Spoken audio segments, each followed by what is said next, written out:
Si vous regardez par la fenêtre, vous allez voir, il y a de la vapeur qui s'échappe d'une cheminée de la... maintenant, c'est la White Bush, c'était la Dachauer.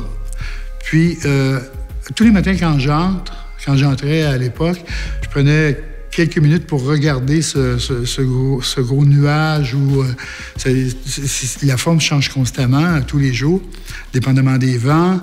Puis, ça me... Je dirais pas que ça m'a inspiré, mais ça m'a donné l'idée de faire des sculptures qui étaient immatérielles. Quand on me demandait à l'époque ce sur quoi je travaillais pour le musée, la seule chose que je pouvais dire, c'est que ça se situe entre une montgolfière et puis une tornade. Je me suis documenté à l'époque sur les tornades. Souvent, il y a des tornades qui prennent naissance au-dessus de plans d'eau. Et on n'appelle pas ça des tornades, on appelle ça des trombes.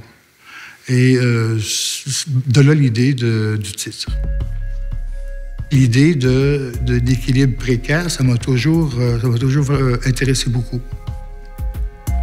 Je voulais faire une forme qui semblait s'envoler et qui était sur le point de se détacher du sol. C'est pour ça qu'il y a une grosse masse au sommet qui fait peut-être 7 pieds de diamètre.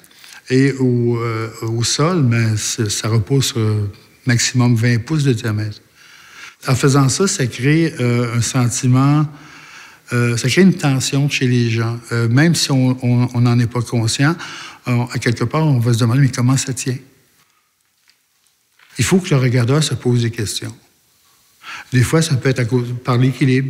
D'autres fois, ça va être par les dimensions. Ça va être par le procédé de fabrication, soit par empilement ou donner l'impression qu'une forme est en train de s'étirer. Le poids de cette sculpture-là est moins de 3000 livres. Quand on nous demande de faire des bases de béton, c'est pas le poids qui va déterminer l'épaisseur, la largeur, les dimensions de la base de béton. Ça va être l'emprise au vent. C'est plus important que le poids. Le poids, ça compte même pas. Quand je conçois un projet, c'est comme une hypothèse qu'on émet. Hein? Chaque décision qu'on prend pour la fabrication, il faut toujours tenir compte qu'elle est à l'horizontale, il faut l'imaginer à la verticale, ce que ça donnera. Puis ça, c'est toujours un petit peu inquiétant. Le moment où la grue lève la sculpture et qu'elle pend au bout de la grue, là, c'est là qu'on sait si ça fonctionne ou pas. Puis très souvent, c'est toujours plus.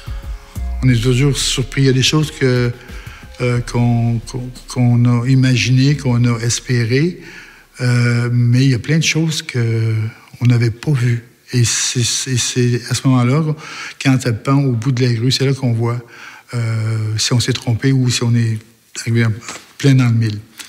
Puis naturellement, quand la grue descend la sculpture sur la base, sur la base de béton, là, c'est un moment très important. C'est le seul moment où j'interviens dans l'installation.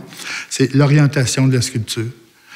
Quand elle pend au bout de la grue, mais ça permet de la tourner. Puis là, mes assistants tournent la sculpture. Moi, je fais le tour à une bonne distance. Puis je dis, OK, quand j'ai trouvé la façon de l'installer, à quel endroit, quelle orientation, là, on la descend et c'est là qu'on la fixe. Plusieurs choses ont motivé le choix quant à l'orientation.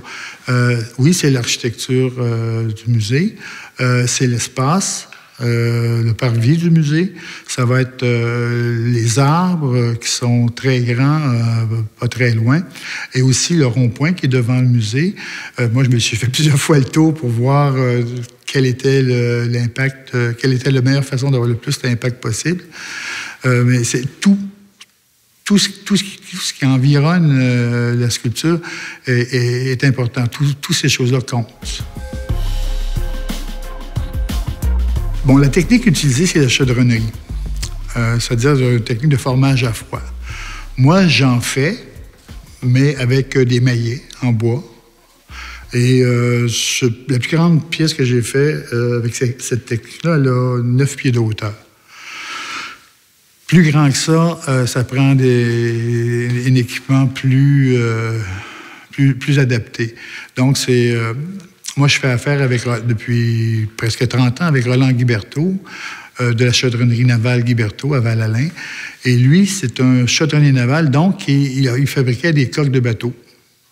Il aime beaucoup faire des sculptures parce que c'est pas comme faire un bateau. Un bateau, il va travailler 6 mois là-dessus. Une sculpture, bien, il peut faire ça dans 1 mois, 2 mois maximum. Puis, mais c'est tellement bien fait, là, l'exécution est parfaite. C'est avec lui, en sachant ce que lui peut faire, que moi, je peux aller plus loin dans les maquettes.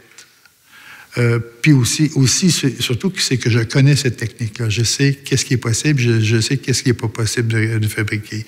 Donc, c'est comme une collaboration entre le chaudronnier naval et moi. L'hiver, c'est comme si la sculpture était en glace à cause du fini. Souvent, il y a un petit chapeau de neige sur le dessus, là. Mais je trouve qu'elle est vraiment intéressante autant l'hiver que l'été. Et je dois dire que c'est dans tout ce que j'ai fait dans les 40 dernières années, c'est peut-être la sculpture que je préfère le plus.